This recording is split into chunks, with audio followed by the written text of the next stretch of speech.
ખેડબ્રહ્મા તાલુકા અને શહેર કોંગ્રેસ સમિતિ દ્વારા તારીખ 7/6/2026ના રોજ મોંઘવારી, બેકારી અને પેપર લીક મુદ્દે જન આક્રોશ રેલી કાઢવામાં આવી.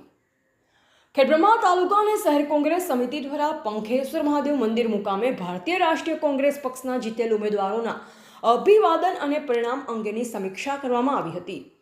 આ કાર્યક્રમમાં ખેડબ્રહ્મા વિધાનસભાના ધારાસભ્ય શ્રી તુષારભાઈ ચૌધરી સાહેબ, સાબરકાંઠા જિલ્લા કોંગ્રેસ સમિતિના પ્રમુખ શ્રી રામાભાઈ સોલંકી સાહેબ તેમજ ખેડબ્રહ્મા તાલુકા કોંગ્રેસ સમિતિના પ્રમુખ ભમરસિંહ ચંદાવત અને ખેડબ્રહ્મા શહેર કોંગ્રેસ સમિતિના પ્રમુખ અમિત શર્મા ઉપરાંત પ્રકાશભાઈ બારોટ, પ્રવીણસિંહ સોલંકી, અનિલભાઈ વણજારા, પ્રકાશભાઈ ઉપાધ્યાય, ભારતીબેન વ્યાસ, દિલીપભાઈ વસાવા, રસિકભાઈ પરમાર તેમજ ખેડબ્રહ્મા તાલુકામાં સ્થાનિક ચૂંટણી જીતેલ ઉમેદવાર શ્રીઓ, નગરપાલિકાના કોર્પોરેટર શ્રીઓ અને ખેડબ્રહ્મા તાલુકા અને શહેર કોંગ્રેસ સમિતિના કાર્યકરશ્રીઓ ઉપસ્થિત રહ્યા.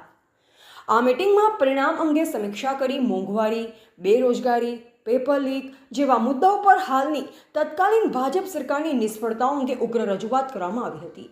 ત્યારબાદ આ મીટિંગ પૂર્ણ કરી હાથ લારી ઉપર ગેસના બોટલ, તેલના ડબ્બા અને બાઇક મૂકી આ તમામ વસ્તુને ફુલહાર કરી અને બાઇક ઉપર પેટ્રોલ ડીઝલ મોંઘું થતાં બાઇકને પેટ્રોલને બદલે ગ્લુકોઝના બોટલ ચડાવી મોંઘવારી વિરુદ્ધમાં પ્રજાને સંદેશો પહોંચાડ્યો હતો. આ રેલીમાં ભારે સૂત્રોચ્ચાર કરતા કાર્યકરો જોવા મળ્યા.